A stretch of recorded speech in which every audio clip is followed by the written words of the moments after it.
প্রিয় ভাইয়েরা আমার, আল্লাহ রাব্বুল আলামিন বলছেন ওয়া কুল্লা ইনসানিন আলজামনাহু তাইরাহু ফি উনুকিহি ওয়া নুখরিজু লাহু ইয়াওমাল কিয়ামাতি কিতাবান ইয়ালকাহু মানশুরা ইকরা কিতাবাক اقرأ كتابك كفى بنفسك اليوم عليك حسيبا চিল্লা বলুন আল্লাহু আকবার।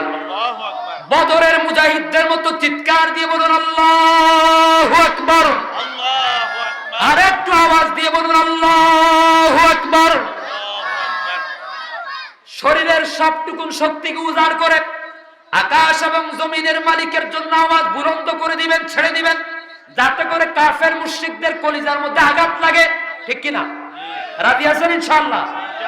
আমার বন্ধুগণ, আল্লাহ রাব্বুল আলামিন এই আয়াতটি কারিমার মধ্যে বলেন, আমি প্রত্যেক মানুষের কর্মকে, তার কর্মকাণ্ড, তার আমলকে তার গ্রীব লগ্ন করে রেখেছি।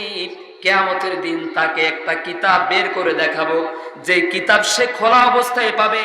অতঃপর তাকে বলা হবে, তোমার আমলনামা তুমি নিজেই তেলাওয়াত করো, পাঠ করো। আজ এই কিয়ামতের ময়দানে তোমার আমলনামা তুমি পড়ার পরে তুমি নিজেই সিদ্ধান্ত নিতে পারবে, তোমার জন্য কি জাহান্নামের আযাব দরকার নাকি তুমি আল্লাহর জান্নাতে যাবে। আমার কথা কি বোঝা যায়? কিয়ামতের ময়দানে যারা আজকে মাহফিলের বিরোধিতা করে, বানচাল করার চেষ্টা করে, তারাও আল্লাহর সামনে দাঁড়াবে নাকি দাঁড়াবে না? মামা খালু কাজে লাগবে সেদিন? কোন নেতা কাজে লাগবে? ভালো করে কান খাড়া করে শুনুন, আল্লাহর কসম করে বলি, কিয়ামতের ওই কঠিন মুসিবতের দিনে কোন মামা খালু, কোন হেলো কাজে লাগবে না, কোন ঘুষ কাজে লাগবে না, কারো কোনো উৎকোচ গ্রহণ করা হবে না। প্রতিটি মানুষ তার আমলের উপরে ভিত্তি করে, আমল নামার উপরে ভিত্তি করে আল্লাহর দরবারে সাজা প্রাপ্ত হবে। প্রিয় ভাইয়েরা আমার, আম্মা জানা আয়েশা সিদ্দিকা রাদিয়াল্লাহু তাআলা আনহা থেকে বর্ণিত, তিনি বলেন, আমি আল্লাহ নবী সাল্লাল্লাহু আলাইহি সাল্লামকে এই কথা বলতে শুনেছি। বিশ্ব নবী সাল্লাল্লাহু আলাইহি সাল্লামকে বললাম, ওগো আল্লাহর রাসূল, কিয়ামতের কঠিন মুসিবতের দিনে প্রেমিক কি তার প্রেমিকার সম্পর্কে খবর রাখবে না? একজন প্রেমিক তার প্রেমিকার জন্য, অথবা প্রেমিকা তার প্রেমিকের জন্য দুনিয়াতে জীবন দিয়ে দেয়, আত্মহত্যা করে তার প্রেমিকাকে না পাইলে। ঠিক কিনা বলেন? না পাইলে আত্মহত্যা করে। আর ওই কিয়ামতের দিন প্রেমিক এবং প্রেমিকার সম্পর্কটা কেমন হবে? বিশ্ব নবী বললেন, আমার স্ত্রী শুনো, তিন জায়গায় কেউ কারো কাজে লাগবে না। কয় জায়গায়? তিন জায়গায় কেউ কারো কাজে লাগবে না, কেউ কারো উপকার করবে না, কেউ কাউকে পরিচয় দেবে না। এক নম্বরে আল্লাহ নবীজি সাল্লাল্লাহু আলাইহি সাল্লাম বলেন, মানুষের আমলনামাকে যখন আল্লাহ তাআলা উপরের দিকে ছেড়ে দেবেন, মানুষ তখন পেরেশান থাকবে, চিন্তিত থাকবে, হতাশাগ্রস্ত থাকবে, যে আমার আমলনামাটা ডান হাতে আসবে নাকি বাম হাতে আসবে। আল্লাহর কাছে দোয়া করুন, রব্বুল আলামিন ওই কিয়ামতের কঠিন মুসিবতের দিনে, যেদিন আমার কর্মী আমার কাজে লাগবে না, আমার ইমাম সাহেব আমার কাজে লাগবে না, আমার মুসল্লিরা আমার কাজে লাগবে না, আমার ক্রেতারা আমার কাজে লাগবে না, আমার আত্মীয় স্বজন আমার কাজে লাগবে না, আমার স্ত্রী আমার কাজে লাগবে না, আমার ভাই, আমার মা বাবা কেউ আমার কাজে লাগবে না। রব্বুল আলামিন ওই দিন কঠিন কিয়ামতের দিনে তুমি আল্লাহ আমার ডান হাতের মধ্যে আমলনামাটা পৌঁছাইয়া দিও। তোর কোন আমিন? তার কারণ হলো, আমলনামা আল্লাহ যখন ছেড়ে দিবেন, মানুষ তখন হতাশাগ্রস্ত থাকবে। ওই কঠিন বিপদের সময়, কঠিন মুহূর্তের সময় বিশ্ব নবী বলেন, তখন দুনিয়ার কোনো আত্মীয় স্বজন, আপনজন কেউ কারো কাজে লাগবে না, পরিচয় দেবে না। দ্বিতীয় নম্বরে, আমলনামাটা কি ডান দিক থেকে আসবে নাকি বাম দিক থেকে আসবে? আমলনামা যখন আল্লাহ তাআলা ছেড়ে দিবেন, তখন ইমানদারদের আসবে ডান হাতে, ডান দিক থেকে, আর বেঈমানদের আসবে বাম দিক থেকে। আল্লাহ পাক রব্বুল আলামিন বলেন, ফাআম্মা মান উতিয়া কিতাবাহু ওয়ারাআ ফাসাউফা ইয়াদউ সুবুরা ওয়া ইয়াসলা সাঈরা ইন্নাহু কানা ফি আহলিহি মাসরুরা। আর যাকে তার আমলনামা বাম হাতে দেওয়া হবে, কোন হাতে? কোন হাতে? বাম হাতে আমলনামা দেওয়া হবে। আর বাম হাতে আমলনামা দেওয়ার অর্থই হলো তার সামনে মহা বিপদ অপেক্ষা করতেছে। সেই বিপদটা কি? আল্লাহ পাক রব্বুল আলামিন বলেন পিছনের দিক থেকে আমলনামা দিবেন। কোন দিক থেকে? জহরন শব্দের অর্থ পিঠ। পিঠ পিঠ বুঝুন তো? আল্লাহ নবীজি আয়াতে কারিমার ব্যাখ্যা করেছেন এইভাবে যে আমলনামাকে যখন উপরের দিক থেকে ছেড়ে দেওয়া হবে, মানুষের এই বেঈমানদের বাম হাতটাকে আল্লাহ তাআলা ধারালো অস্ত্রের মতো বানায়া দিবেন, লম্বা করে দিবেন। এই হাতটা বাঁকা হয়ে আপনার পিছনের দিয়া আপনার পিঠ সাদা হয়ে, পিঠ ছিদ্র হয়ে, বুকের মাঝখান দিয়া তারপরে বাম হাতটা বের হয়ে আমলনামা গ্রহণ করবে। আল্লাহ আল্লাহ আল্লাহ। একজনে কি আমরা আমলনামা হিসাব দেওয়া ছাড়া কি জান্নাতে যেতে পারবো?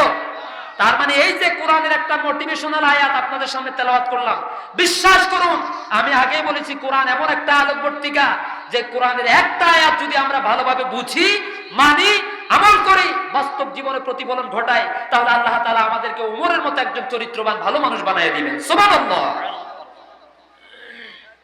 প্রিয় ভাইরা আমার, কত কষ্ট, কত লাঞ্ছনা, কত অপমান, পিঠের মধ্যে দিয়ে হাতটা বের করে আল্লাহ তাআলা বুকের মাঝখান দিয়ে আপনার হাতটাকে বের করে বাম হাতের মধ্যে আমলনামা দিবেন। আর আমলনামা যখন দেওয়া হবে, আমলনামা দেওয়ার পর তখন অবস্থাটা হবে ফাসাউফা ইয়াদউ সুবুরা।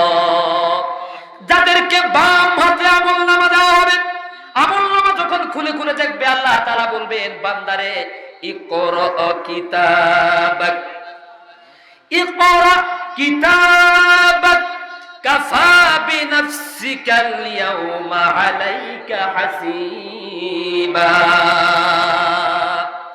তোমার আমলনামাটা তুমি পড়ো, তোমার আমলনামাটা তুমি পড়ো, তোমার কর্মগুলো তুমি দেখো। 80 বছর হায়াত দিয়েছিলাম, এই 80 বছরের জিন্দেগি, 80 বছরের জীবনে কত হাজার হাজার লিটার অক্সিজেন গ্রহণ করেছো, জীবনে কোনোদিন বিল নেই নাই, নিছে নাকি? কথা কি বোঝা যায় সামনে? 80 বছরের জীবনে আমার দেওয়া আকাশ থেকে নাজিলকৃত স্বচ্ছ পানির মাধ্যমে আমি আল্লাহ তাআলা তোমাকে বাঁচিয়ে রেখেছি এই জন্য যাতে করে আমার কোরআনের বিধান মোতাবেক জীবন চালাও। এবার 80 বছরের জিন্দেগিতে আমার কোরআন তো মানলে না, অতএব আমার সেই 80 বছরের জিন্দেগিতে কত হাজার হাজার লিটার পানি ব্যবহার করেছো, পানি পান করেছো, সেগুলোর হিসাব দিয়া দাও। অন্য আয়াতে আল্লাহ রাব্বুল আলামিন বলেন সুম্মা লাতুসআলুন্না ইয়াওমা ইযিন আনিন নাঈম। আপনাদের এলাকায় কোরআন শরীফে এই আয়াতটা আছে কিনা? কথা বলবেন। আমি যে একটা আয়াত বলেছি এই কোরআনে, জাহানাবাদের কোরআন শরীফে এই আয়াত আছে কিনা? তার মানে আছে, এই কথা সব বিশ্বাস করি, কিন্তু মুখের কথার সাথে বাস্তব জীবনের আমলের সাথে কোনো মিল নাই। সবাই কি ডান হাতে আমলনামা চান? সবাই চান? জোরে কোন ইনশাআল্লাহ। আমার বন্ধুগণ, কিয়ামতের কঠিন মুসিবতের দিনে আল্লাহ যাদেরকে বাম হাতে আমলনামা দান করবেন, তখন ওই সমস্ত বেঈমানেরা বলবে আল্লাহ গো তুমি দয়া করে আমাদেরকে তুমি আবার মৃত্যু দাও, আমরা আবার মরতে চাই। একবার নয়, দুইবার নয়, নিজের আমলনামা নিজে দেখার পর আল্লাহ পাক রব্বুল আলামিন বলেন একবার নয়, শতবার নয়, হাজার বার তারা মৃত্যু কামনা করবে, কিন্তু সেই দিন তাদেরকে আর মৃত্যু দেওয়া হবে না। জোরে করে ইন্না লিল্লাহি ওয়া ইন্না ইলাইহি রাজিউন।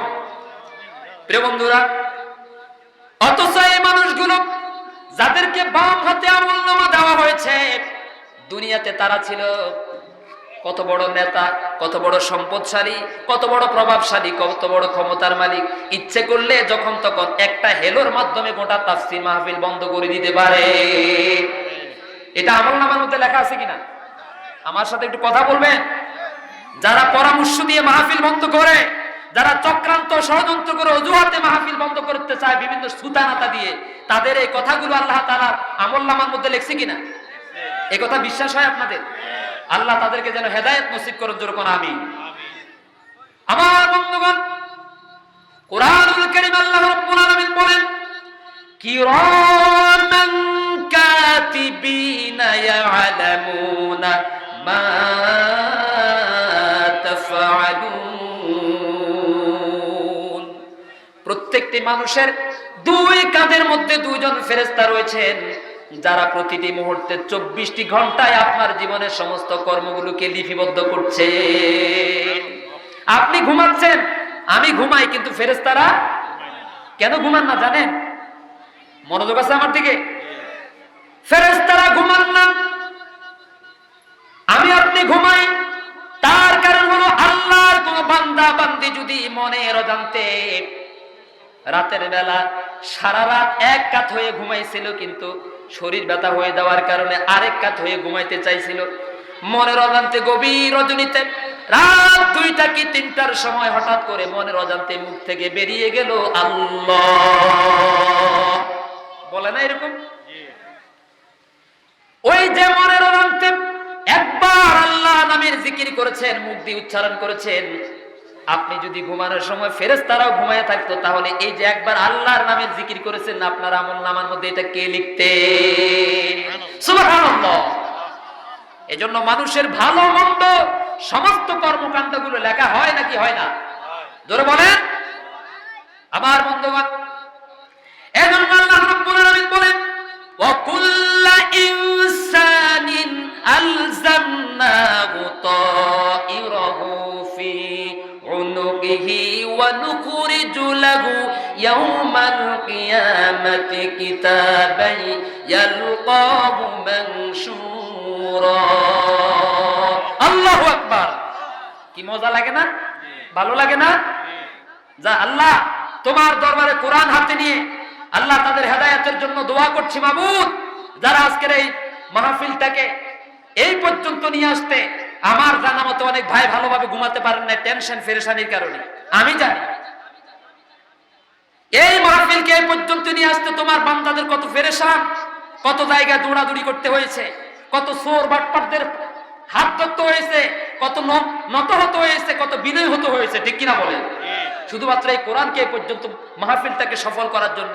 আল্লাহ তোমার দরবারে আমি একজন তোমার ছোট্ট খাদেম কোরআনের, আল্লাহ তুমি দয়া করে আমার এই সমস্ত ভাইদের জন্য জান্নাতুল ফেরদাউসের মধ্যে একটি ঘর বানাইয়া দিও। তোমার কাছে আমার আজকে একটি চাওয়া, তুমি আমার ভাইদের জন্য জান্নাতুল ফেরদাউস একটা ঘর বানাইয়া দিও। আল্লাহ তুমি তাদেরকে সকল প্রকার আযাব ও গজব থেকে মুক্ত করে দিও।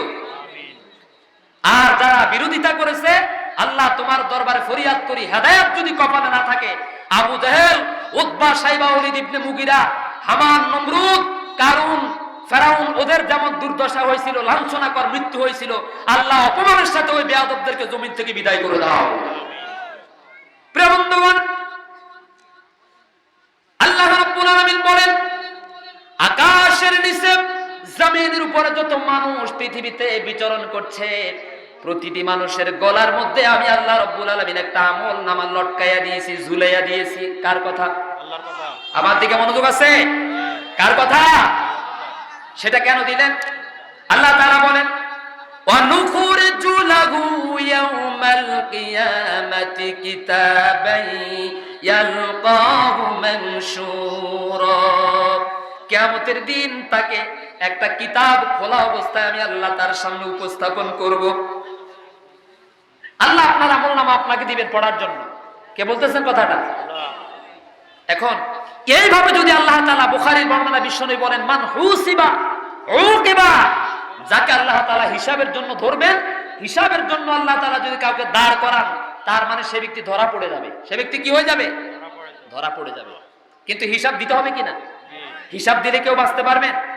একজন হাত উঠায় বলে যে হুজুর আমার আজকে দল ক্ষমতায় আছে, আমার আমেরিকাতে জো বাইডেন, তারা আমি পছন্দ করি, সেও আমার পছন্দ করে, আমি মোদিকে পছন্দ করি, কিয়ামতের দিন মোদি আমার পক্ষ হিসাব সহজ করে দিবে।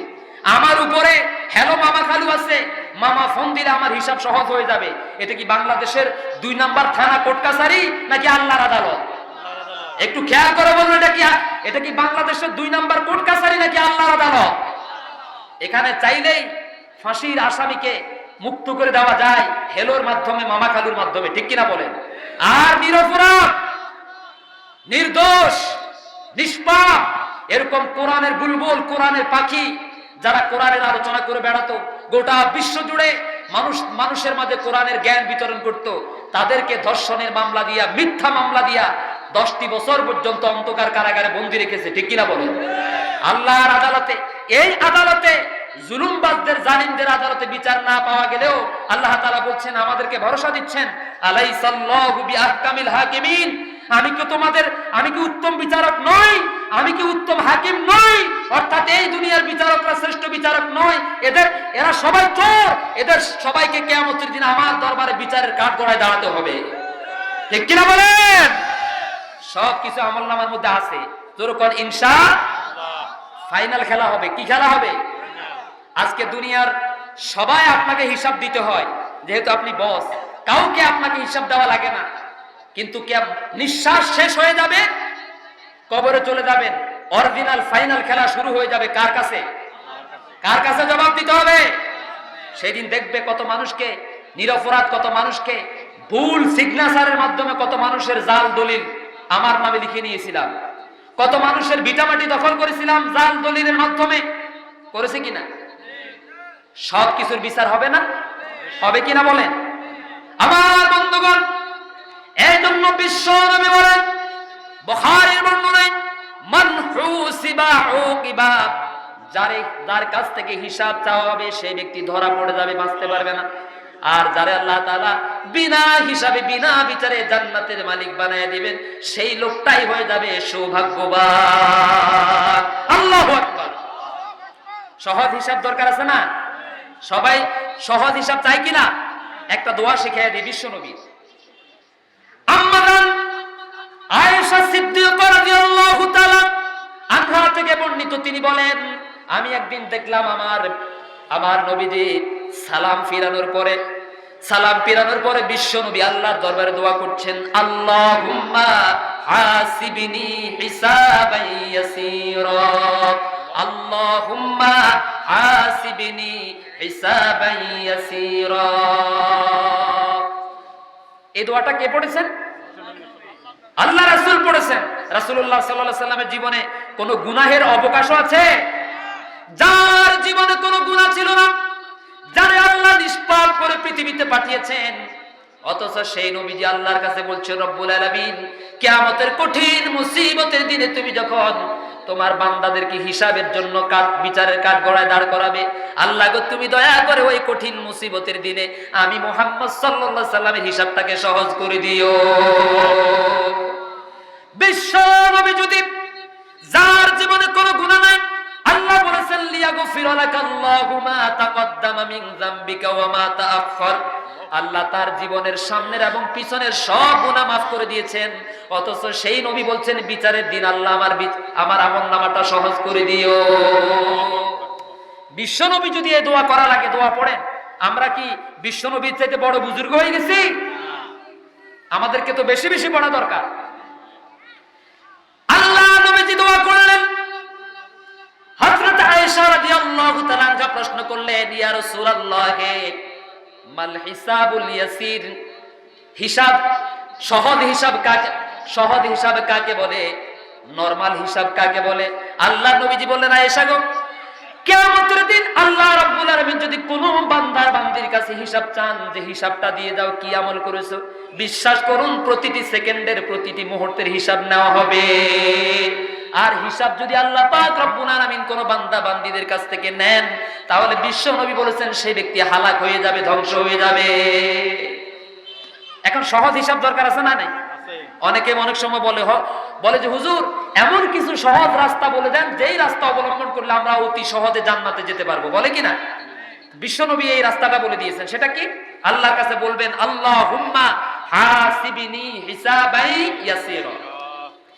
সাহাবায়ে কেরাম প্রশ্ন করলেন, সহজ হিসাব কাকে বলে?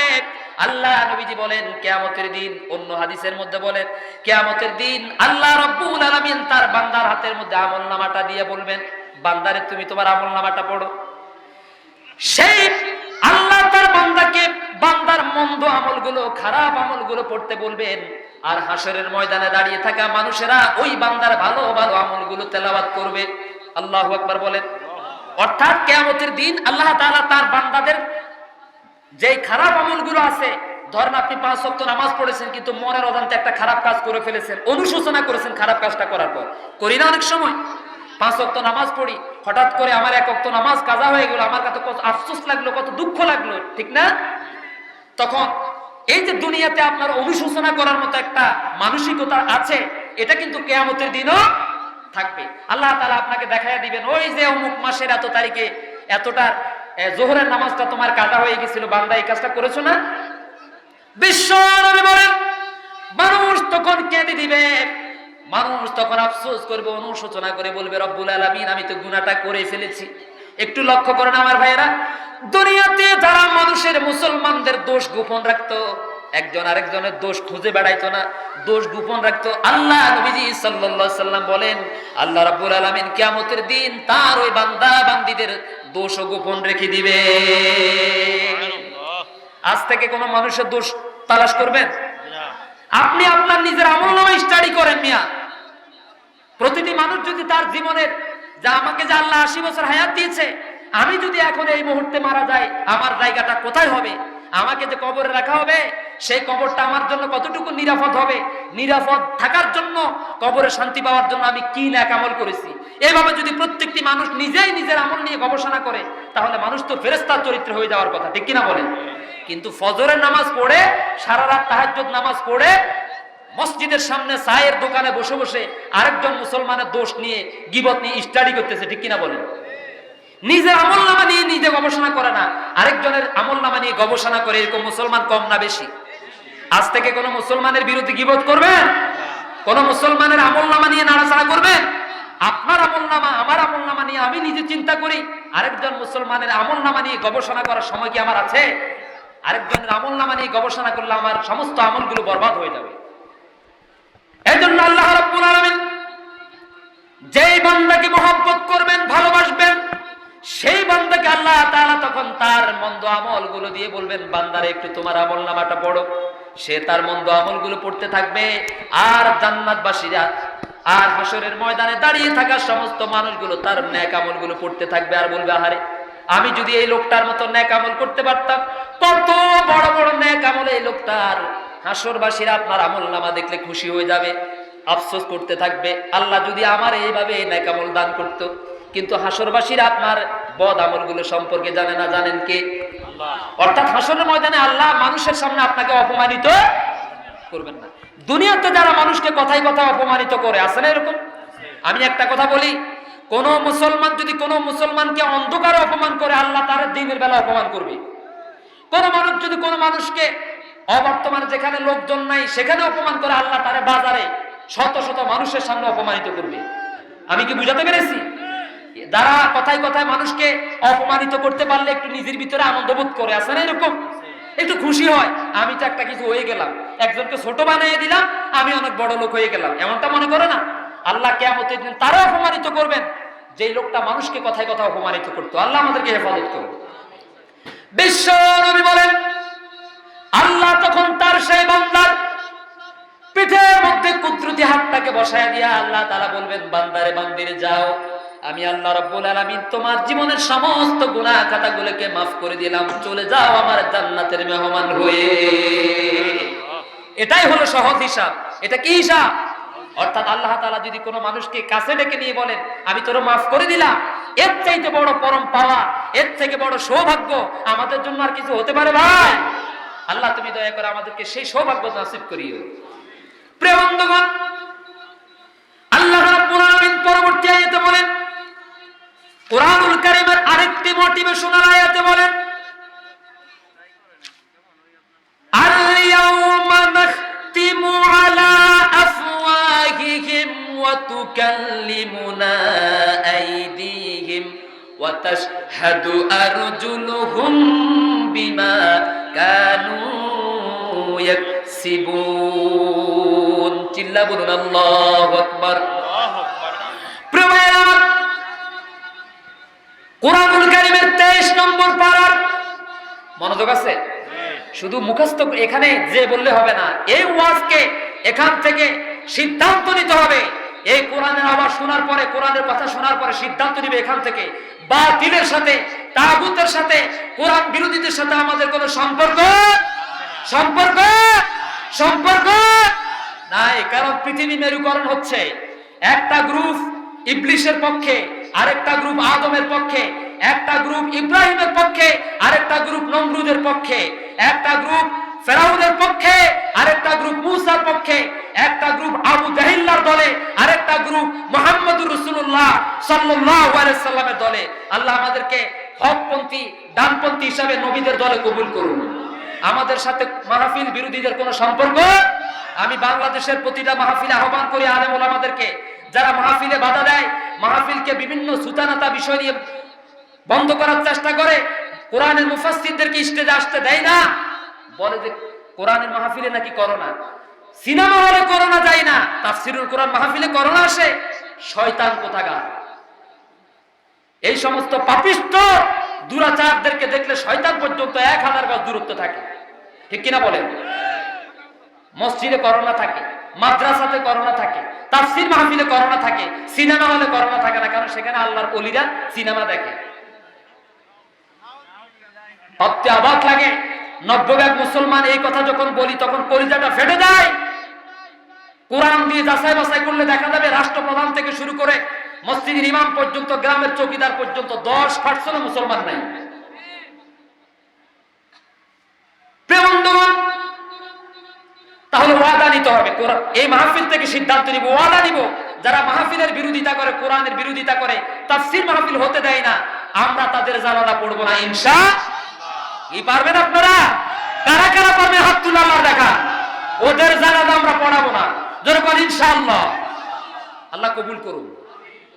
তাহলে আল্লাহ রাব্বুল আলামিন বলছেন, আজ আমি তাদের মুখের মধ্যে মোহর মেরে দেব, তাদের হাত আমার সাথে কথা বলবে, তাদের পা আমার সাথে কথা বলবে। তার মানে আল্লাহ মুখের মধ্যে মুখটাকে বন্ধ করে দিবেন, জবানটাকে বন্ধ করে দিবেন। কেমনে? দুনিয়াতে আমরা এটার নমুনা দেখতে পাই। কেমনে দেখেন? প্যারালাইসিস রোগে যারা অসুস্থ হয় তাদেরকে দেখছেন না? হাত কিন্তু দেহের সাথে আছে, কিন্তু হাত কাজ করে না। পা দেহের সাথে আছে, কিন্তু পা দিয়ে হাঁটতে, ঠোঁট মুখের সাথে আছে, কিন্তু ঠোঁট দিয়ে কথা বলতে পারে না। ঠিক কিনা বলে? জিহ্বা মুখে আছে ঠিকই, কিন্তু জিহ্বা দিয়ে উচ্চারণ করতে পারে না। তার মানে আল্লাহ আপনাকে শিক্ষা দিচ্ছেন, সমাজের একজন প্যারালাইসিস রোগী দিয়ে হাজার হাজার মানুষকে সতর্ক করছেন যে দেখো, এই ঠোঁট এতদিন তোমার তোমার বলে চিৎকার করেছে, আসলে এই ঠোঁট তোমার নয়, এটা আমি তোমাকে দিয়েছি আমার আল্লাহর নামের স্লোগান দেওয়ার জন্য। এই ঠোঁট আমি তোমাকে দিয়েছি আমার কোরআনের পক্ষে কথা বলার জন্য। এই জিহ্বা আমি তোমাকে দিয়েছি কোরআনের ময়দানে, কোরআনের আন্দোলনে শামিল হওয়ার জন্য। এই পা আমি তোমাকে দিয়েছি রাজপথে আমার দ্বীন প্রতিষ্ঠার জন্য, সংগ্রাম করতে, মিছিল করার জন্য। এই হাত আমি তোমাকে দিয়েছি, আমার এই হাত দিয়ে অন্যায়ের বিরুদ্ধে প্রতিবাদ করবে। ঠিক কিনা বলেন? সুতরাং বুঝা গেল একজনকে দিয়ে আল্লাহ বাকিদেরকে সতর্ক করেছে, এই হাত তোমার নয়, আমি তোমাকে, এই পা তোমার নয়, পা আমি তোমাকে, এই জবান তোমার নয়, এই জবান আমি তোমাকে দিয়েছি। ইচ্ছে করলে এগুলো আমি আবার বন্ধ করে দিতে পারি। ঠিক কিনা বলেন? এই জন্য যারা সালাক আছে না এরকম, এরা দুনিয়াতে যেমন সালাকি করে, কিয়ামতের দিন আল্লাহ যখন তাদেরকে আমলনামা দিবে তখন বলবে, আল্লাহ আমি তো এই কাজ করি নাই, ফেরেশতারা আমার নামে মিথ্যা লিখছে। যেরকম নাউজুবিল্লাহ, এই কোরআন শরীফে আছে। অপরাধীরা বলবে, কোরআনের মাহফিল যারা চায় না, আজকের এই মাহফিলকে বানচাল করার জন্য যারা চক্রান্ত করেছে, আল্লাহর কসম ওরাও বলবে আমি এই কাজের সাথে জড়িত ছিলাম না।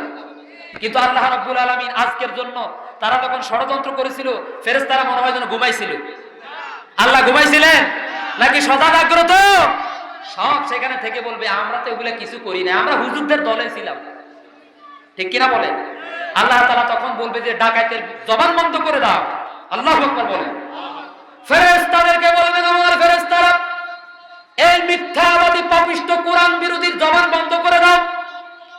আজকে তার জবান থেকে আমি শুনতে চাই না, বরং তার হাতের মধ্যে আমি কথা বলার শক্তি দিয়ে দেব। তার পায়ের মধ্যে কথা বলার শক্তি দিয়ে দিব, কানের মধ্যে কথা বলার শক্তি আমি আল্লাহ দিয়ে দিব। চোখ দিয়ে কথা বলবে, এখানে আল্লাহ দুইটার কথা বলেছেন, কিন্তু কারণ সবগুলোর অঙ্গ প্রত্যঙ্গের কথা বললে তো কোরআন আরো বড় ভলিউম হয়ে যাবে, ঠিক কিনা? দুইটা দিয়ে আমাদেরকে উদাহরণ দিয়েছেন। হাত যদি কথা বলতে পারে, চোখ কথা বলতে পারবে না।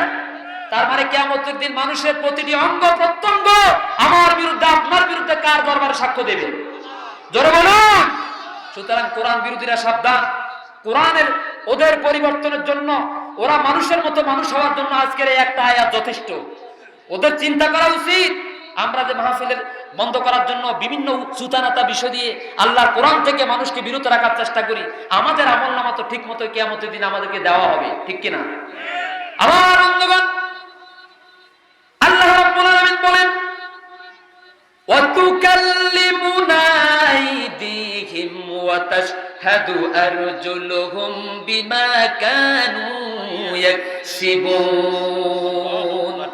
দুনিয়াতে তোমরা যাই করেছো, যে আমলি তোমরা করেছো, আল্লাহ তাআলা বলেন আমি আল্লাহ রাব্বুল আলামিনের কাছে তোমাদের হাত এবং তোমাদের পা সাক্ষ্য দিবে। তার মানে হাত আপনার নয়, হাত, এই হাতকে ভালো কাজে ব্যবহার করতে হবে। আজকে যতই উন্নত মানের ওষুধ খেয়ে নিজেকে মজবুত রাখার চেষ্টা করেন, ইচ্ছে করলে যেই কোনো মুহূর্তে আল্লাহ আপনার হাতকে অবশ করে দিতে পারেন, ঠিক কিনা বলেন? সম্মানিত উপস্থিতি, এই জন্য বিবেকের সাথে যেখানে যে কাজ করবেন আগে নিজের বিবেককে প্রশ্ন করবেন, কারণ একজন মানুষের সব থেকে বড় আদালত হলো নিজের বিবেক, ঠিক কিনা বলেন? সুপ্রিম কোর্ট, জজ কোর্ট, ম্যাজিস্ট্রেট কোর্ট, আন্তর্জাতিক আদালত, সব আদালতের চাইতে বড় আদালত আল্লাহ তাআলা আমরা এখানে যারা আছি আমাদের প্রত্যেকটি মানুষের হৃদয়ের মধ্যে আছে নাকি নাই? এটা হলো সব থেকে বড় আদালত। কারণ আদালত তো আপনাকে রাতের বেলা পাহারা দেয় না, দেয় নাকি? কিন্তু আর আপনাকে পাহারা দেওয়ার জন্য তো আপনার ভিতরে একটা আদালত আছে। সুতরাং মিথ্যা সাক্ষী দেওয়ার আগে নিজের ওই আদালতকে প্রশ্ন করো, মহামান্য আদালত, মহামান্য আদালত, আমি যখন মিথ্যা সাক্ষী দিতেছি এটা কি আসলে ঠিক করছে কিনা? আল্লাহর কসম, ওই আদালত থেকে আপনাকে সাথে সাথে আনসার দিয়ে দিবে, আল্লাহর বান্দা এই কাজটা করা বৈধ নয়, এটা হারাম। হাত দিয়ে নিরপরাধ মানুষের বিরুদ্ধে সিগনেচার করে তারে ফাঁসির দড়িতে ঝুলিয়ে দিবেন। দেওয়ার আগে একটা বার চিন্তা করবেন, আপনার ওই বিবেক নামক হাইকোর্টকে প্রশ্ন করবেন, সুপ্রিম কোর্টকে প্রশ্ন করবেন, মহামান্য আদালত, আমি যে এখন একজন নিরপরাধ মানুষকে অন্যায়ভাবে, কোরআনের ছেলেদেরকে, যুবকদেরকে, ইসলামী আন্দোলনের কর্মীদেরকে মিথ্যা আমার পদোন্নতির জন্য, প্রমোশনের জন্য তাদেরকে জেলে পাঠিয়ে দিলাম, এই কাজটা ঠিক করতেছি কিনা? বুঝা যায় কথা? আল্লাহ তাআলা ইনশাআল্লাহ মাগরিবের নামাজের পরে বাকি কথা হবে, আলোচনা হবে। আমার শ্রদ্ধাভাজন লক্ষ্মীপুর এবং নোয়াখালীর কৃতি সন্তান, উস্তাদুল উলামা, রাইসুল মুহাদ্দিসিন আল-হাজ হযরত মাওলানা ইসমাইল হোসেন সাহেব হাফিজাহুল্লাহ, আতালাল্লাহু উমরাহু ওয়া বারাকাল্লাহু ফি হায়াতি। আল্লাহ আমার উস্তাদের হায়াতের মধ্যে বরকত নসিব করেন। আমার উস্তাদ আল্লাহ তাকে যেন সুস্থতার সাথে হায়াত নসিব করেন। তিনি আমাদের মাঝে চলে এসেছেন, ইনশাআল্লাহ মাগরিবের নামাজের পরে আলোচনা হবে। আপনারা কোনো চিন্তা করবেন না, আলোচনা হচ্ছে আমলনামার উপরে। কিসের উপরে? যে কিয়ামতের দিন প্রত্যেকটি মানুষকে আল্লাহর আদালতে দাঁড়াতে হবে, বিচারের সম্মুখীন হতে হবে, আল্লাহর দরবারে হিসাব নিকাশ দিতে হবে। হিসাব ছাড়া কেউ এক কদম সামনে আগাতে পারবে না। কি এই কথা বিশ্বাস হয়?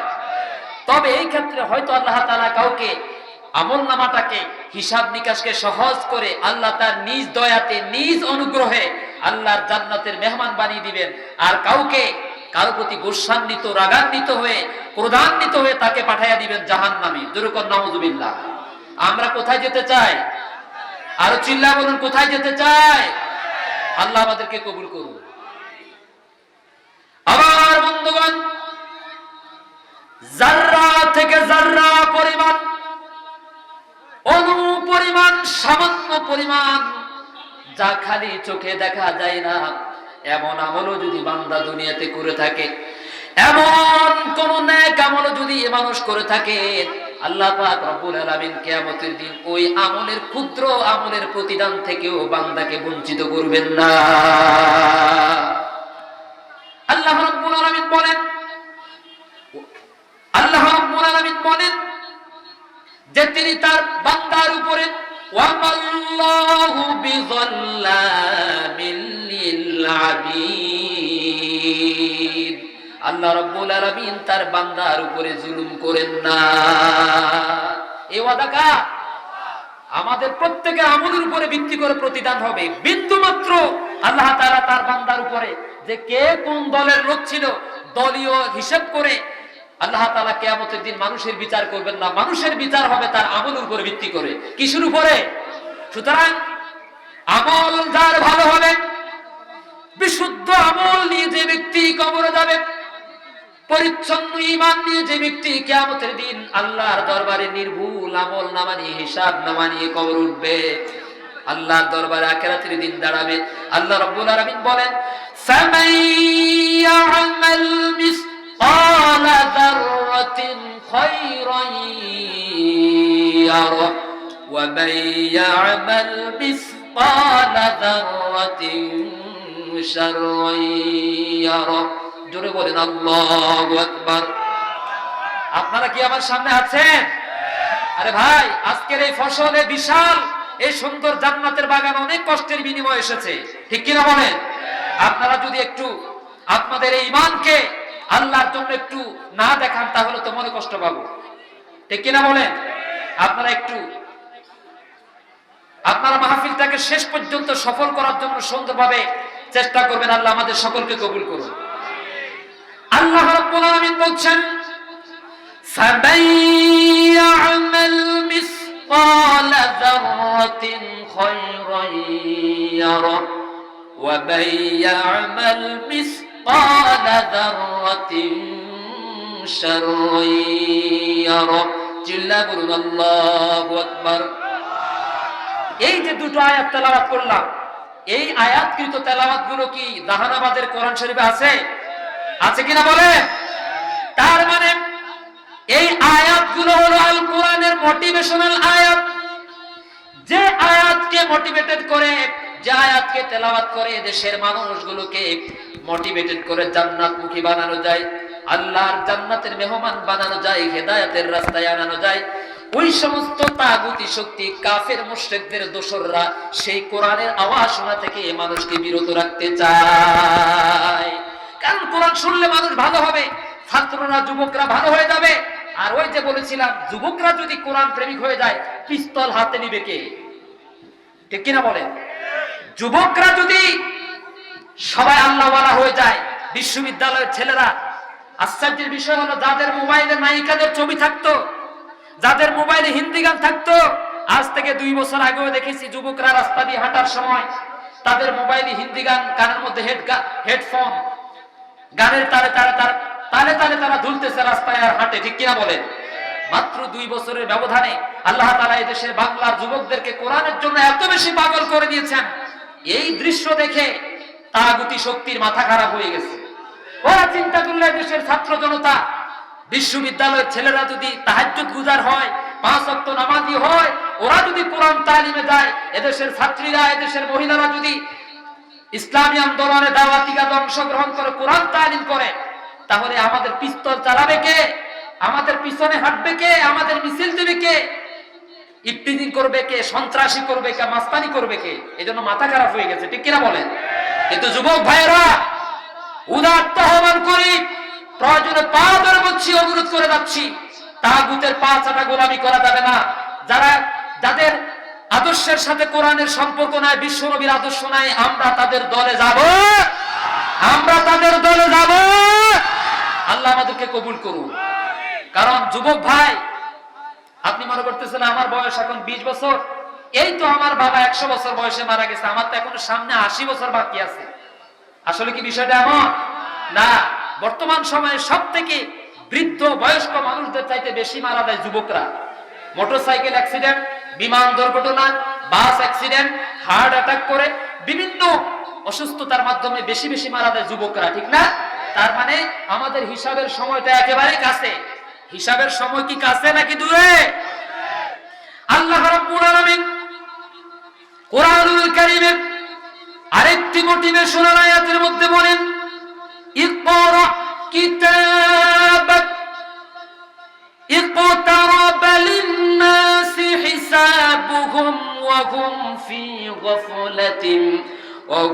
في غفلة معرضون চিল্লা বলুন আল্লাহু আকবার। কার কথা বললাম? আল্লাহ রাব্বুল আলামিন বলছেন মানুষের হিসাবের সময়টা একেবারেই নিকটবর্তী। একেবারেই আমি বাড়ি থেকে বানিয়ে নিছি নাকি আল্লাহ বলেছেন? তাহলে আল্লাহ বলছেন মানুষের হিসাব নিকাশের সময় একেবারে নিকটবর্তী, অথচ মানুষ সেই কথাকে ভুলে গিয়ে আনন্দ ফুর্তি খেল তামাশার মধ্যে লিপ্ত হয়ে আছে। ঠিক কিনা? মারা যাওয়ার সাথে সাথে হিসাব শুরু। ঠিক কিনা বলেন? ভালো হলে তো ভালো, আর যদি বদ আমল নিয়ে কবরে চলে যায় তাহলে মায়ের শুরু হয়ে যাবে। সেখানে তোমার কোন নেতা তোমাকে বাঁচাতে আসবে না, আল্লাহর কসম। সেখানে তোমাকে যিনি আলো দিবে সেই কিতাবের নাম কি? সেই কিতাবের নাম কি? আমি সেই কিতাবকে নিয়ে বাঁচতে চাই, আমি সেই কিতাবের আলো নিয়ে মরতে চাই, আমি সেই কিতাবের আলো দিয়ে পৃথিবীকে আলোকিত করতে চাই, যে কিতাব কবরের মধ্যে আমাকে আলো দিবে। আমি সেই কিতাবের সাথে থাকতে চাই, মরতে চাই, যে কিতাব আমার সাথে ততক্ষণ পর্যন্ত থাকবে যতক্ষণ পর্যন্ত আমি আল্লাহর জান্নাতে পৌঁছে যাব। জোর করে আমিন। তাহলে হিসাবের সময় একেবারে নিকটে নাকি দূরে? ঢাকায়, চট্টগ্রামে নাকি একেবারে কাছে? কাছে। এই জন্য হিসাবকে মজবুত করে তারপরে কবরে যাওয়া লাগবে, না হলে অবস্থা কিন্তু চূড়ান্ত হয়ে যাবে। আল্লাহ আমাদেরকে সহজ হিসাব দান করুন। আবার বন্ধুগণ, আল্লাহ রাব্বুল আলামিন বলছেন ফামান ইয়া'মাল মিসকালা যাররাতিন খায়রান ইয়ারা ওয়া মান ইয়া'মাল মিসকালা যাররাতিন শাররান ইয়ারা। কিয়ামতের কঠিন মুসিবতের দিনে আল্লাহ তার বান্দাদেরকে লক্ষ্য করে কোরআনুল কারীমের মধ্যে বলেন, মানুষ যদি দুনিয়াতে জাররা থেকে জাররা পরিমাণ, সরিষা পরিমাণ, অণু পরিমাণ, বিন্দু পরিমাণ, এমন কি যে আমল খালি চোখে দেখা যায় না, এমন নেক আমলও যদি করে, আল্লাহ পাক বলেন কিয়ামতের দিন আমি তোমাকে আমল নামার মধ্যে দেখাইয়া দেব। বিশ্বাস হয়? এ ভাইয়েরা বিশ্বাস হয়? এই কথাগুলো কার? আল্লাহর কথার মধ্যে ভুলের, মিথ্যার কোন সম্ভাবনা আছে? এই পৃথিবীতে মিথ্যার ছড়াছড়ি, মিথ্যার শৈলাপ, কিন্তু কোরআন নামক যে নির্ভুল কিতাব, সেই কিতাব থেকে আমরা কতই না দূরে। এজন্য কোরআন পড়ুন, কোরআন বুঝুন, আল কোরআনের সমাজ গড়ুন। রাষ্ট্র গঠন করতে রাজি আছেন কারা কারা? হাত তুলে আল্লাহকে একটু দেখান। নারায়ে তাকবীর, নারায়ে তাকবীর। আল্লাহ কবুল করুন। তাহলে ভালো একটা নেক আমল একেবারে ক্ষুদ্র, সেই প্রতিদান থেকে আল্লাহ আপনাকে বাদ দিবেন না।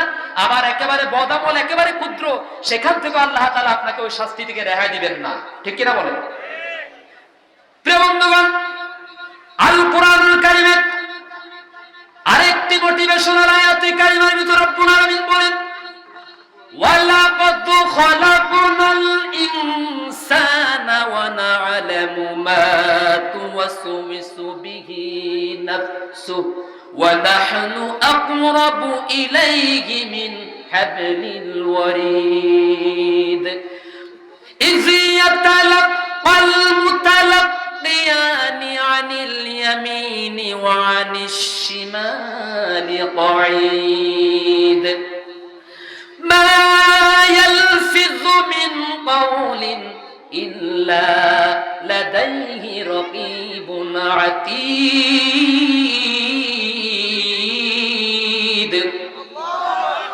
আল্লাহ রাব্বুল আলামিন বলেন মানুষ আমি সৃষ্টি করেছি। কে সৃষ্টি করেছেন? প্রতিটি আয়াতের ভিতর অনেক তত্ত্ব রয়েছে। তত্ত্ব একটা হচ্ছে তথ্য, আর একটা হচ্ছে তত্ত্ব। আমি কি বুঝাতে পেরেছি? যদি প্রতিটি আয়াতকে এইভাবে বিশ্লেষণ করা হয় তাহলে তো অনেক সময়ের প্রয়োজন, আমার তো সময় নেই। এই জন্য আপনারা আমাকে একটু হেল্প করবেন কথা দিয়ে। আমাদেরকে কে সৃষ্টি করেছেন? প্রথম কথা হলো আল্লাহ আমাদেরকে সৃষ্টি করেছেন। ঠিক কিনা বলেন? এই জমিনটা কার? আমরা কার? এই কোরআনটা কার? ওই সূর্য কার? আকাশ কার? সমুদ্র, মহাসমুদ্র, পাহাড় পর্বত কার? সবকিছু যদি আল্লাহর হয়, আল্লাহর এই কথাগুলো প্রচার করার জন্য কোন বেয়াদব বলে তার কাছ থেকে অনুমতি নিতে হবে? কি মুসলমান? কোরআনের কথা বলার জন্য তো আল্লাহ নিজে অনুমতি দিয়েছেন। শুধু অনুমতি দেন নাই, আল্লাহ নির্দেশ দিয়েছেন। এখানে অনেক উলামায়ে কেরাম রয়েছেন, আমার অনেক ওস্তাদেরা রয়েছেন। আল্লাহ তাআলা কালামে মাজিদের মধ্যে বলেন ইয়া আইয়ুহার রাসূল বাল্লিগ মা উনজিলা ইলাইকা মির রাব্বিক ফাইন লাম তাফআল ফামা বাল্লাগতা রিসালাতা ওয়াল্লাহু ইয়াসিমুকা মিনান নাস। চিল্লা বলুন আল্লাহু আকবার। আল্লাহ রাব্বুল আলামিন বলেন, নবী হে, আমি আমার পক্ষ থেকে আপনার উপরে যে কোরআন নাজিল করেছি, কিতাব নাজিল করেছি, সংবিধান নাজিল করেছি, তার নাম কি? মুসলমানের মতো জবাব দিন, তার নাম কি? আমি আপনার উপরে যেইভাবে নাজিল করেছি সেইভাবে আপনি মানুষদের মাঝে এটা পৌঁছায়া দেন। বাল্লিগ, এটা আমরের সিগা, এটা কিসের সিগা? আদেশ সূচক। আল্লাহ তাআলা বলছেন আপনি প্রচার করুন। ফাইন লাম তাফআল ফামা বাল্লাগতা রিসালাতাহু। আল্লাহ তাআলা বলেন, যদি কোরআনের প্রচার করতে গেলে, কোরআনের ওয়াজ করতে গেলে, কোরআনের তাফসীর করতে গেলে, কোরআনের আন্দোলন করতে গেলে, শান্তিতে আপনি দাওয়াতি কাজ করতে, এই কথা কে বলতেছেন? কোরআনের দাওয়াত দিতে গেলে কোরআন বিরোধীরা বাধা প্রদান করবে। বাধা প্রদান যদি করে আর আপনি যদি তাদের বাধা দেখে ঘরের ভিতরে বসে যান, তাহলে তো ফামা বাল্লাগতা রিসালাতা, আমি আল্লাহ যে আপনাকে রিসালাতের দায়িত্ব নিয়ে জমিনে পাঠাইলাম, আপনি যদি ঘরের ভিতরে বসে থাকেন, কোরআনের দাওয়াত না দেন, কাফেরদেরকে যদি আপনি ভয় পান, তাহলে আমি আপনাকে যে উদ্দেশ্যে জমিনে পাঠালাম সেই উদ্দেশ্য তো আপনি পালন করতে পারলেন না। আর আপনি যদি কাফেরদের রক্ত চক্ষুকে উপেক্ষা করে, ষড়যন্ত্রকে উপেক্ষা করে, বাধা বিপত্তিকে মারিয়ে আপনি যদি সামনের দিকে কাঙ্ক্ষিত মঞ্জিলে পৌঁছে যাওয়ার জন্য কোরআন বুকে নিয়ে গিয়ে যান, আমি আল্লাহ রাব্বুল আলামিন আপনাকে আর শাযীম থেকে ওয়াদা দিলাম, तमाम পৃথিবীর সমস্ত কাফেরদের উপরে, মুশরিকদের উপরে, কোরআন বিরোধীদের উপরে, তাগুত শক্তির উপরে আমি আল্লাহ রাব্বুল আলামিন অবশ্যই অবশ্যই আপনাকে বিজয় দান করব। এই ওয়াদা কার? আমাদের বিজয় সুনিশ্চিত, আমরা আমাদের কাঙ্ক্ষিত মঞ্জিলে পৌঁছতে পারবো, এই ওয়াদা কার? তাহলে আমরা কারো রক্ত চক্ষুকে ভয়? কোন কোরআন বিরোধীরা ওরা আমাদেরকে হুমকি দিল, ওরা আমাদেরকে বলে দিল যে মাহফিল করা যাবে না, আমরা কি বসে থাকলে চলবে নাকি আল্লাহর এই আয়াতের উপর আমল করব? আল্লাহ আমাদের ঈমানি শক্তিকে বাড়িয়ে দিন, জোর করে আমিন। তাহলে আল্লাহ রাব্বুল আলামিন বলছেন, আল্লাহ রাব্বুল আলামিন কোরআনুল কারীমের এই আয়াতে কারিমার মধ্যে বলেন, আমি মানুষকে সৃষ্টি করেছি যেহেতু জমিন আল্লাহর, এই জমিনে আল্লাহর কথা বলার জন্য কারো কাছ থেকে অনুমতি নেওয়ার প্রয়োজন। আমি মনে করি প্রয়োজন অনুমতি চাওয়াটাও একরকম বেয়াদবি। আপনারা কি মনে করেন? অনুমতি চাইতে যাওয়াটাও একরকম বেয়াদবি। তার মানে বোঝা গেছে আমাদের ঈমান দুর্বল। কি বলেন আপনারা? এটা কি সামান্য কথা যে আল্লাহর কোরআনের কথা বলার জন্য আমার কাছে অনুমতি নিতে হবে? আমি সামান্য একটা ওয়ার্ড সভাপতি, আমার কাছ থেকে মাহফিলের তাফসীর মাহফিল করার জন্য মাদ্রাসার প্রিন্সিপাল হুজুর আমার পায়ের কাছে আসে পড়ি থাকে। এটা কি চারটিখানি কথা? ওরা বেয়াদব। ওরা কি? এই সমস্ত বেয়াদবদের সাথে ইমানদারদের কোনো সম্পর্ক নাই। যুবক ভাইদেরকে বলি, ওদের কপালে লাথি মেরে তোমরা ছুটে চলো মদিনায় বিশ্ব নবী মুহাম্মদুর রাসূলুল্লাহ সাল্লাল্লাহু আলাইহি সাল্লামের দরবারে। আমার বন্ধুগণ, আল্লাহ রাব্বুল আলামিন বলেন, ওয়া না'লামু মা তুওয়াসওয়িসু বিহি নাফসু, আর মানুষের অন্তঃকরণের মধ্যে কখন কি জল্পনা কল্পনা, কখন কি ইচ্ছা জাগে, কখন কোথায় কি গোপন পরামর্শ করে, আমি আল্লাহ রাব্বুল আলামিন সব কিছু দেখতে পাই এবং শুনতে পাই। এই যে আপনারা শত শত মানুষ বসে আছেন, পাশের একজনের সাথে আরেকজন বসে আছেন গা ঘেঁষাঘেঁষি করে, একজনের অন্তরের মধ্যে কি চিন্তা, কি জল্পনা, কি কল্পনা, কি ইচ্ছা, এটা কি আরেকজন বলতে পারবেন? মানে এখানে যত হাজার লোক হবে তত হাজার চিন্তা, কিন্তু সব মানুষের চিন্তা একত্রে বুঝতে পারেন তিনি কে? সারা বিশ্বের বুকে যত শত শত কোটি মানুষ বসবাস করে, আল্লাহ পাকের এমন কুদরত, এমন শক্তি, এমন পাওয়ার রয়েছে আমার মালিকের। মানুষের সংখ্যা যত হাজার কোটি হোক না কেন, তাদের ইচ্ছাও যত হাজার রকমের হোক না কেন, এই মুহূর্তে আল্লাহ রাব্বুল আলামিন সমস্ত মানুষের খবর তিনি জানেন এবং বুঝেন। ঠিক কিনা বলেন? ওই আল্লাহ রাব্বুল আলামিন বলেন, ওয়া নাহনু আকরাবু ইলাইহি মিন হাবিলিল ওয়ারিদ, আপনারা প্রশ্ন করবেন, আল্লাহ আমাদের মনের খবর কেমনে জানেন?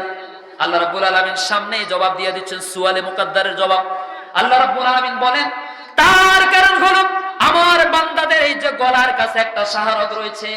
আপনারা প্রত্যেকে একটু হাত দিয়ে দেখেন তো, প্র্যাকটিক্যালি এখান থেকে সবক শুরু। এখানে হাত দিয়ে দেখেন তো একটা রগ আছে কিনা, ডান পাশে মোটা একটা রগ আছে কিনা? কথা বলার সময় একটু মোটা হয়ে যায়, তাই না? এটার নাম হলো, আরবিতে বলা হয় হাবলিল ওয়ারিদ, মানে একেবারে গ্রীবাস্থিত রগ, শাহরগ বলা হয় যেটাকে।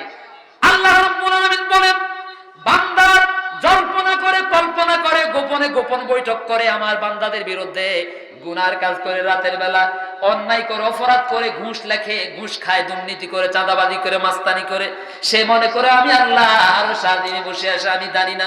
আল্লাহ রাব্বুল আলামিন বলেন, কুরআনুল কারীমের একটি মাত্র আয়াতে কারিমা তাদের জন্য পরিবর্তনের একেবারে একটা সুবর্ণ সুযোগ।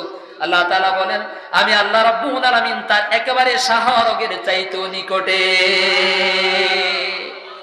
আল্লাহ কি আরশ আযিমে নাকি আমাদের এক শাহরগের চাইতেও নিকটে? এখন প্রশ্ন করুন, হুজুর আল্লাহ তো একজন, আমরা তো কোটি কোটি মানুষ, তা আপনি যে বললেন আল্লাহ আমাদের প্রত্যেকের গলার একেবারে নিকটে, এর অর্থ হলো আল্লাহর সাহায্য, আল্লাহর কুদরত, আল্লাহর ক্ষমতা আমাদের সকলের গলার একেবারে এই যে শাহরগের চাইতেও নিকটবর্তী। আসলে আল্লাহ কয়জন? আল্লাহ কয়জন? এই মুহূর্তে লক্ষ কোটি মানুষের লক্ষ কোটি প্রয়োজন একসাথে একই টাইমে তিনি পূরণ করতে পারেন, তিনি কে? আল্লাহ সুবহানাহু। তার মানে আল্লাহ একজন, কিন্তু তার ক্ষমতা সর্বত্রই বিরাজমান, ঠিক কিনা বলেন?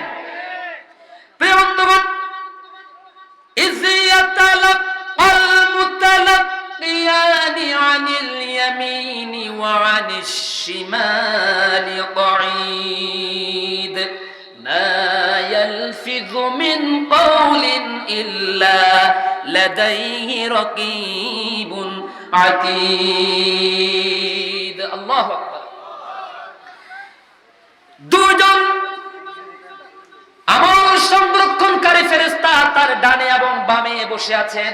বিশ্বাস হয় কিনা বলেন? আল্লাহ বলছেন, প্রত্যেকের ডানে এবং বামে দুইজন ফেরেশতা আছেন, যারা তোমাদের আমলগুলো লিপিবদ্ধ করেন, ভালো করো আর মন্দ করো। মা ইয়ালফিযু মিন কাওলিন ইল্লা লাদাইহি রাকীবুন আতীদ। মানুষ যখন যে কথাই বলুক না কেন, আস্তে বলুক আর জোরে বলুক, আমি আল্লাহ রাব্বুল আলামিন জোরে বললে যেমন করে শুনতে পাই, আস্তে বললেও, চুপে চুপে বললেও সেটা শুনতে পাই। ওয়া আসিররু কাওলাকুম আও জাহারু বিহি ইন্নাহু আলিমুম বিযাতিস সুদূর। চিল্লা বলুন আল্লাহু আকবার। আস্তে বলো, জোরে বলো, গোপনে বলো, প্রকাশ্যে বলো, আমি আল্লাহ রাব্বুল আলামিন তোমাদের অন্তঃকরণের সব খবর রাখি এবং জানি। সুবহানাল্লাহ। সুতরাং চুরি করার সময় আল্লাহ দেখেন না? রাত ৩টার সময় সব মানুষ ঘুমে। আমার তো ভাবতে অবাক লাগে যে দেশের ৯০% মুসলমান বলে দাবি করি আমরা। এই যে গত পরশুদিন একটা প্রোগ্রাম ছিল, প্রধান অতিথি ছিলেন আমার একজন ভাই, ঢাকা মেট্রোপলিটন পুলিশের কমিশনার রবিউল ইসলাম, যিনি নিজে আমাকে দাওয়াত করেছেন গত বছর প্রোগ্রাম শোনার পরে। তিনি বলেছেন, আমি তখন ওনাকে ওখানে বলেছিলাম, সেখানে নোয়াখালীর এসপি সাহেব ছিলেন, চাটখিল থানার ওসি ছিলেন। আমি বলেছিলাম যে এই দেশে আমাকে একটা সাবজেক্ট দেওয়া হয়েছিল, তা আমি বলেছিলাম যে ক্ষমতাটা তো আপনাদের কাছে, আমাদের কাছে আছে ওয়াজ। আমাদের কাছে কি আছে? আমাদের কাছে আছে ওয়াজ, আর আপনাদের কাছে আছে লাঠি। আবার আপনাদের কাছে ওয়াজ নাই, আছে লাঠি, আমাদের কাছে লাঠি নাই, আছে ওয়াজ। এই দুইটা জিনিস একত্রে যার কাছে যাবে, সেই দিনে এই দেশের পরিবর্তন হওয়া সম্ভব, ঠিক কিনা বলেন? আপনারা কি মনে করেন? সুতরাং আমাকে ঘুষের সাবজেক্ট দেওয়া হলো, দুর্নীতির সাবজেক্ট দেওয়া হলো, তারপর পরের হক, এটার উপরে আলোচনা করতে বলা হলো। আমি চিন্তা করলাম যে পরের হক, এটা তো আমি যদি চিন্তা করি তাহলে দেখা যাবে ওই যে উপরে যারা আছে সর্বপ্রথম তারাই তো মানুষের অধিকার নষ্ট করেছে, ঠিক কিনা বলেন? আমি বললাম, স্যার খামাকায় এই সাবজেক্ট দিয়ে কোনো লাভ নাই, পরবর্তীতে আপনি আমারে নিজে ধরে নিয়ে যাবেন। আদর করে দাওয়াত দিচ্ছেন, এখন আবার আদর করে আমার ধরে নিয়ে যাবেন, ঠিক কিনা বলেন? কারণ পরের হক কিন্তু আমরা মসজিদের ইমাম সাহেবরা নষ্ট করি না, ঠিক কিনা বলেন? করে মাদ্রাসার প্রিন্সিপাল হুজুর কি পরের হক নষ্ট করছেন? ভোট চুরি কি হুজুররা করেছেন? ভোট ডাকাতি, ব্যালট বাক্স, মানুষ খুন কি আমরা হুজুররা করেছি? ওই সাবজেক্ট এগুলো আমাদের হুজুরদেরকে দেয়, ঠিক কিনা বলে? আবার আরেকদিকে ওনারা ঠিকই বিশ্বাস করে যে আলেম ওলামারা জুমার দিনে কোরআন হাদিস দিয়ে তাফসীর করলে ইফতিজিং দূর করা সম্ভব, মাদক দূর করা সম্ভব, সন্ত্রাস চাঁদাবাজি দূর করা সম্ভব, ঠিক কিনা বলে? এটা ওনারা বুঝে আবার বিভিন্ন সময়ে মাদ্রাসার প্রিন্সিপাল মুহাদ্দিসদেরকে নিয়ে ইসলামিক ফাউন্ডেশনের মাধ্যমে বিভিন্ন সেমিনার আয়োজন করে না? এটা কিন্তু বুঝে। এখন আমরা হুজুররা যদি তাফসীর মাহফিল করতে দেয়, আবার ওনারাই আমাদেরকে বাধা দেয়, ঠিক কিনা বলেন? আমি কি ভুল বলেছি ভাই? তখন আমি বলেছিলাম যে স্যার, অধিকারটা আমরা নষ্ট করি নাই, বিশ্বাস করুন আমি নিজে আমার ভোটটা দিতে পারি নাই, আমি ভোট কেন্দ্রে গেছি, কয় যে হুজুর আপনি কষ্ট করে ভিতরে ঢুকার দরকার নাই, আপনারটা আমি দিয়ে দিচ্ছি। তা আমি মসজিদের খতিব হয়ে যদি আমার এই অবস্থা হয়, তাহলে আমার মুসল্লির কি অবস্থা? আমি খতিব কোন রকম তো ভিতরে ঢুকছি, আমার মুসল্লিরা তো মনে হয় ভিতরে ঢুকতে পারেনি, ঠিক কিনা বলেন? তা পরের হক, কয় যে হুজুর পরের হক সম্পর্কে একটু ওয়াজ করবেন। তা আমি বললাম যে পরের হকটা আমরা হুজুররা নষ্ট করি না, পরের হকটা তো আপনারা উপরওয়ালা নষ্ট করছে, ঠিক কিনা? সুতরাং স্যার সবকিছু আপনাদের আমল নামার মধ্যে, প্রত্যেকটি মানুষের আমল নামার মধ্যে। আপনারা পুলিশ অন্যায় ভাবে মানুষের উপরে যদি লাঠি চার্জ করেন, আজকে সকালবেলা ওনার সাথে কথা বলেছি এই মাহফিলের ব্যাপারে, যে আপনারা অন্যায় ভাবে যদি মানুষের উপরে লাঠি চার্জ করেন, স্যার কিয়ামতের কঠিন মুসিবতের দিনে আল্লাহর কসম বাঁচতে পারবেন না, ঠিক কিনা বলেন? মিথ্যা মামলা দিয়ে, ক্রস ফায়ার দিয়ে কত সোনার ছেলেদেরকে, ইসলামী আন্দোলনের কর্মীদেরকে বিদায় করে দিচ্ছেন। আল্লাহর কসম ওর মায়ের চোখের পানি বৃথা যাবে না, আল্লাহর দরবারে কবুল হয়ে গেছে। সুতরাং একটু সচেতন হন। যদি উপরের নির্দেশ পালন করতে গেলে কোনো আলেমকে গ্রেফতার করতে হয়, অন্যায় ভাবে কোনো মানুষকে মারতে হয়, তাহলে ওগুলো ছেড়ে দিয়ে, ওই চাকরি ছেড়ে দিয়ে, এসপির চাকরি ছেড়ে দিয়ে পান দোকান করেন, মুসিগিরি করেন, আল্লাহ আপনার উপরে বরকত নসিব করবেন। না হলে কিন্তু আপনার ঘরে ঘরে যারা অন্যায় ভাবে মানুষের উপরে, আলেমদের উপরে লাঠি চার্জ করেন, আপনাদের প্রত্যেকের ঘরে ঘরে ঐশীর মতো অবৈধ মেয়ের জন্ম হবে, মেয়ের হাতে খুন হবেন আপনারা, কারণ আপনাদের চাকরির টাকা কিন্তু বৈধ নয়, ঠিক কিনা বলেন? এজন্য কোরআনের মাহফিলে সহযোগিতা করুন। উপর থেকে নির্দেশ এসেছে, আপনি বলেছেন যে হুজুর আসতে পারবে না, মাহফিল হবে না, জমিনটা কি আপনার বাবা? এটা খামখেয়ালি কথা। এজন্য আমরা হুজুররাও এখন ওয়াজ করতে আসলে খালি হাতে আসি না, কারণ আমরা এখন বাড়ি থেকে বের হওয়ার সময় ফাইনাল খেলা খাওয়ার জন্য ময়দানে আসি। আমরা জানি এই কোরআনের কথা বলার জন্য কেউ আমাকে বিছানা বিছিয়ে দিবে না, আমাকে এই কোরআনের কথা বলার জন্য মাঠ তৈরি করে দেবে না, আমার মাঠ আমাকে তৈরি করে জান্নাতে যেতে হবে। আমার বন্ধুগণ, আল্লাহ রাব্বুল আলামিন বলেন, মা ইয়ালফিযু মিন কাওলিন ইল্লা লাদাইহি রাকীবুন আতীদ। আল্লাহু আকবার। মানুষ যেই কথায় মুখ থেকে উচ্চারণ করুক না কেন, সত্য হোক, মিথ্যা হোক, ভালো হোক, মন্দ হোক, আল্লাহ রাব্বুল আলামিন বলেন যেই কথাই বলুক না কেন সদা সংরক্ষণকারী ফেরেশতা লিপিবদ্ধ করেন। আমার ভাইয়েরা, এইভাবে যদি আমরা এই আয়াতগুলোকে যদি বিশ্বাস করি আর মানি, আর আসলে যদি আল্লাহ কিয়ামতের দিন আমাদেরকে ধরেন, আমরা কি কেউ বাঁচতে পারবো? এজন্য আজকে মাহফিল থেকে সিদ্ধান্ত নিব, আমরা অন্যায় কাজ করব, মানুষের বিরুদ্ধে গীবত করব, মানুষের জমিনের আইল ঠেলবো, ওজনে কম দিব, খাদ্যে ভেজাল, মানুষকে গালিগালাজ করব। আল্লাহ আমাদেরকে ভালো মানুষ হিসাবে কবুল করুন, জোরে করে আমিন। কারণ আমি দেখি না আমার বিরুদ্ধে যদি কেউ পরামর্শ করে, অথবা আমি যদি কারো বিরুদ্ধে পরামর্শ করি, সেখানে আমি না থাকতে পারি বা অন্যজন না থাকতে পারে, কিন্তু আল্লাহ সুবহানাহু ওয়া তাআলা ঠিকই দেখতে পান, শুনতে পান, তাই না? দলিল দিচ্ছে কোরআন থেকে। আল্লাহ রাব্বুল আলামিন কোরআনুল কারীমের সূরাতুল মুজাদালার 7 নম্বর আয়াতে কারিমার ভিতরে আমাদেরকে সতর্ক করে দিচ্ছেন, সাবধান করে দিচ্ছেন। মা ইয়াকুনু, আলহামদুলিল্লাহ আবার হুজুর চলে এসেছেন, আমি বলতে পারবো না, এর জন্য আন্তরিকভাবে দুঃখিত। আল্লাহ তাআলা আমার উস্তাদ, আমি আপনাদের কাছে দোয়া চাই হুজুরের ছাত্র হিসেবে, হুজুরকে আল্লাহ হায়াত দারাজ করে দিন। আমিন।